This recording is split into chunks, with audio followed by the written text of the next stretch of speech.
ভবে যে এতিম হয়েছে সেই এতিমের জ্বালা বুঝে। বিচ্ছেদ কাকে বলা হয়?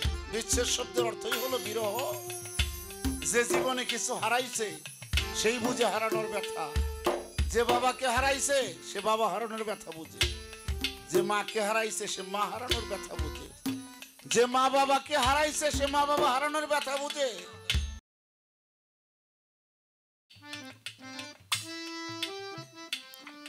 আমার আতর ভাই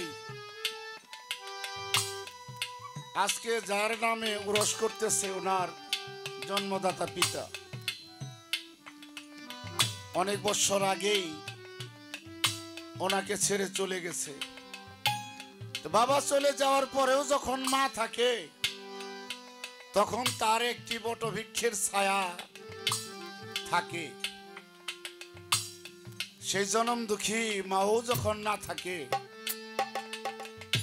তখন আর ওই ছায়াটাও উপর থেকে চলে যায়।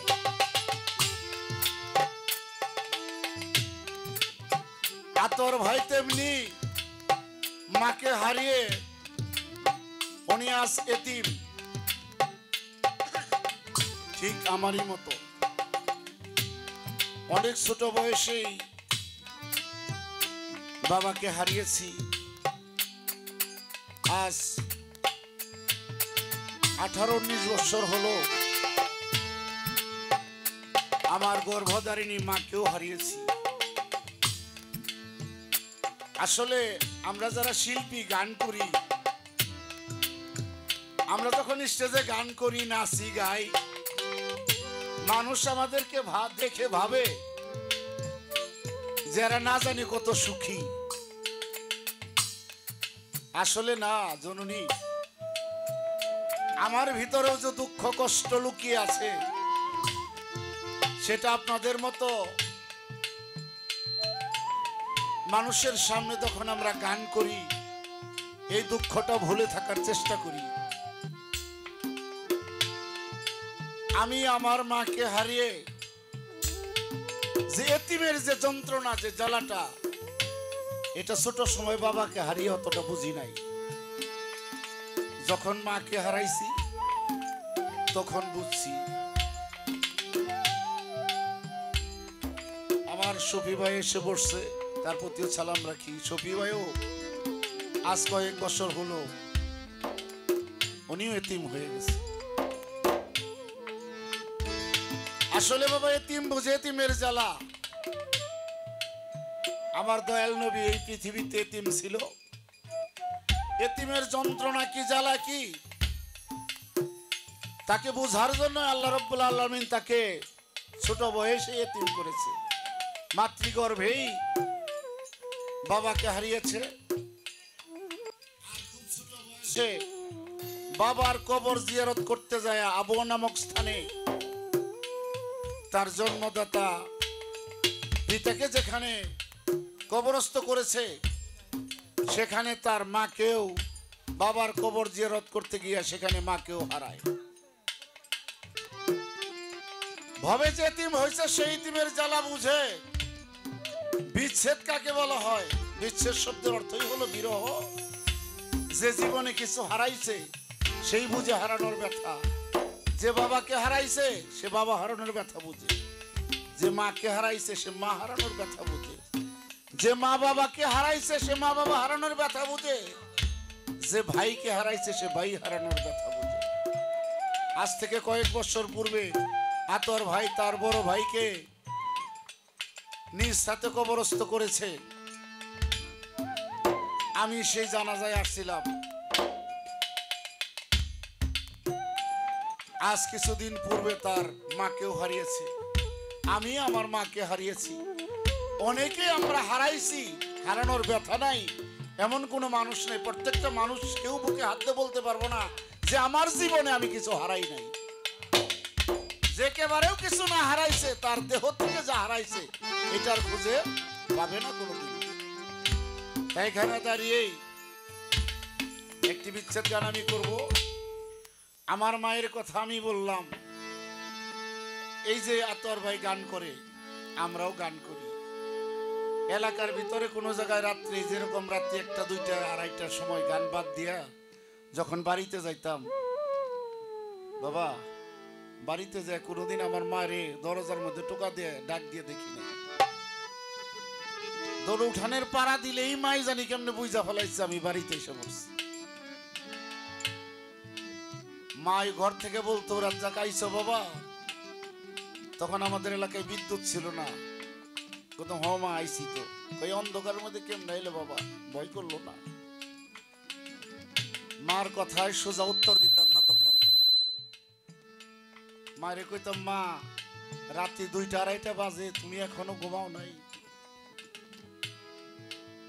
মাই কিছুক্ষণ চুপ করে থাইকা কাদু কাদু কণ্ঠে বলতো বাবা তুই যতক্ষণ বাহিরে থাকস ততক্ষণ আর আমার ঘুম আসে না রে। আজকে সেইভাবে আর কেউ বলে না। সেই মাকে হারিয়েছি, সেই দরদকে হারিয়েছি। সেই হারানোর ব্যথা নিয়ে কবিতার বাণীতে কি বলেছে,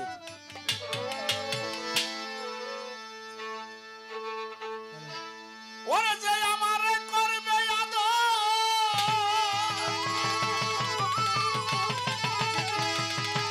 আমি তারে যাইয়া কোথায় পাই, কার কাছে যাই আর প্রাণ জুড়াই। আমার মা জননী ভাবে নাই, কার কাছে যাই আর প্রাণ জুড়াই। আমার দরদি আর ভাবে নাই, কার কাছে যাই আর প্রাণ জুড়াই।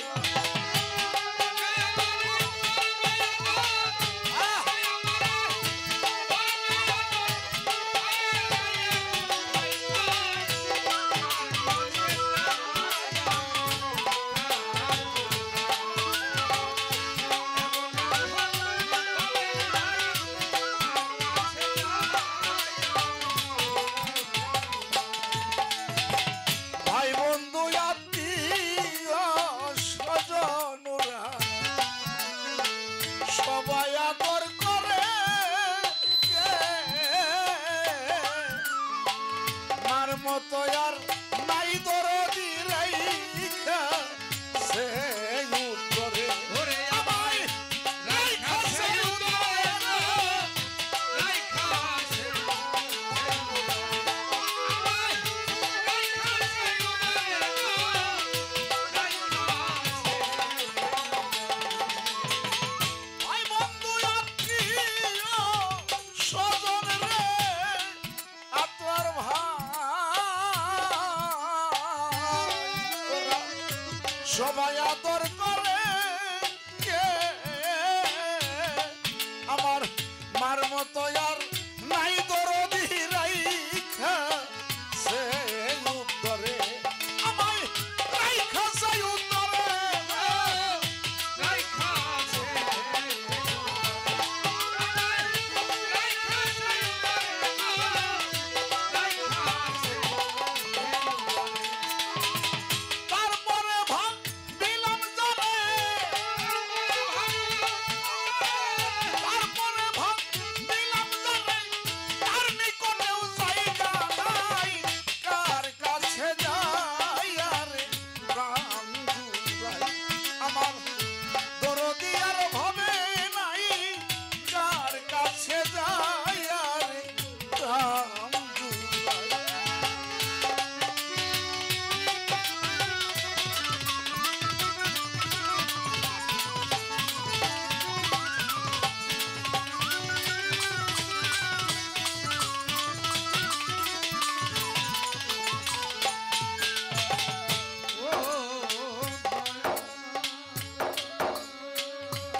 ব্যথা লুকায়া আছে রে আমার পুরা বুকে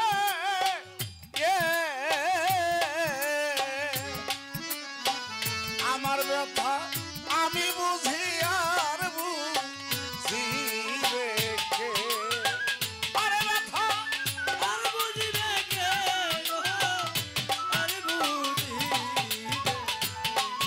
ব্যথা আর বুঝি রেখে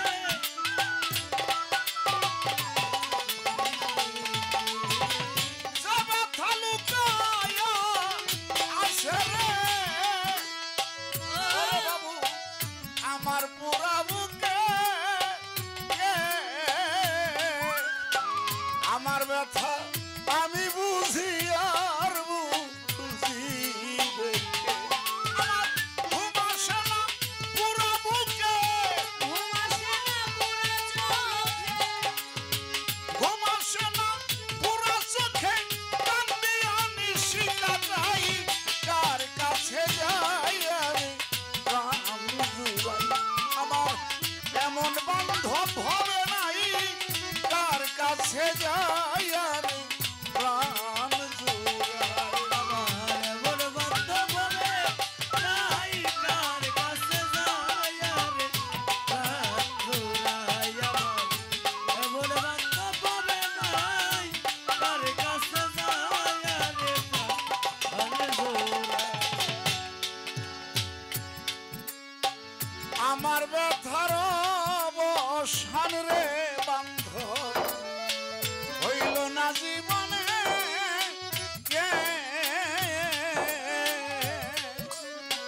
কার জন্য যে এত ব্যথা সহিছে রহমানে ব্যথা সইছে রহমানে গো সইছে রহমানে ব্যথা সইছে রহমানে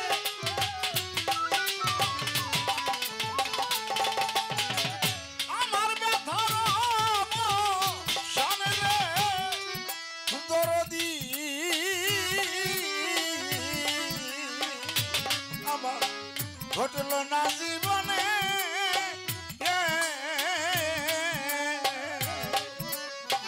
কার জন্য যে এত ব্যথা সইছে রহমানে আমার এই ভাবনা সদাই মনে এই ভাবনা সদাই মনে আমার এই ভাবনা সদাই মনে কোন দিন জানা বইরা যাই কার কাছে যাই আরে প্রাণ জুড়াই আমার দরদি আর ভাবে নাই কার কাছে যাই আরে প্রাণ জুড়াই রাই কার কাছে যায় রে প্রাণ জুড়াই আমার এমন বান্ধব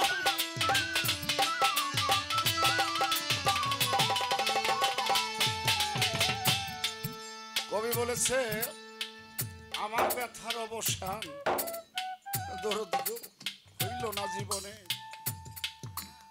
কার জন্য যে এত ব্যথা সইছে রহমানে এই ভাবনা সদাই মনে কখন যেন মরে যায় এই বাড়িতে প্রতি বৎসরই আসতো এই যে বাইকের উপর এই বাড়ি ছিল মোস্তফা দেওয়ান আমাদের প্রিয় ভাই আতর সরকার মোস্তফা দেওয়ান আমি সানোয়ার সরকার আমাদের মান্নান ভাই ছিল আমরা এক বেসেরই কয়েকজন শিল্পী লহরি শাহ বাবার দরবারে আসা যাওয়া করতাম তার মধ্যে মোস্তফা দেওয়ান অন্যতম একজন আমাদের ভাই ছিল গত মঙ্গলবার আমার সেই ভাইকে কবরস্থ করেছি আজকে যদি সে বেঁচে থাকতো এই বাড়িতে হয়তো আসতো আমাদের আতর ভাইয়ের দুস্থ একসাথে অনেক বছর গান করেছি সেই ভাইকে সেদিন রেখে আসলাম অন্ধকার কবরে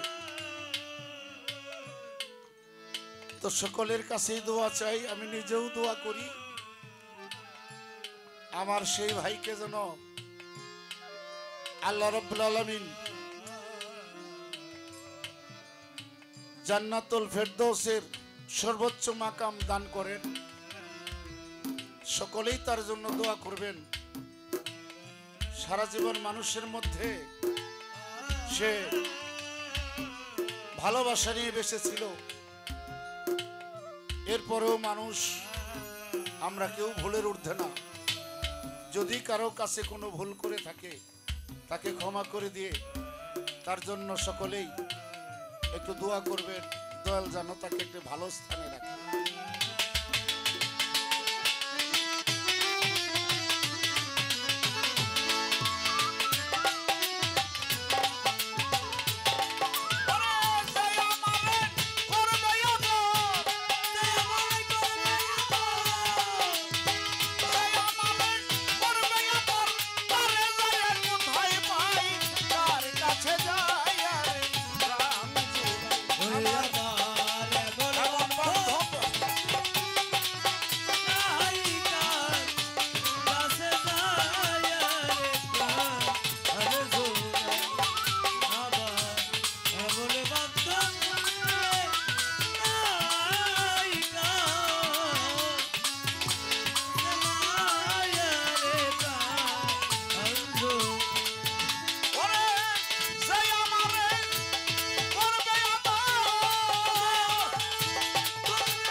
জননী ভবে নাই কার কাছে যায় রে প্রাণ জুড়াই। আমার এমন বান্ধব হবে নাই আমি এখন কার কাছে যায় রে প্রাণ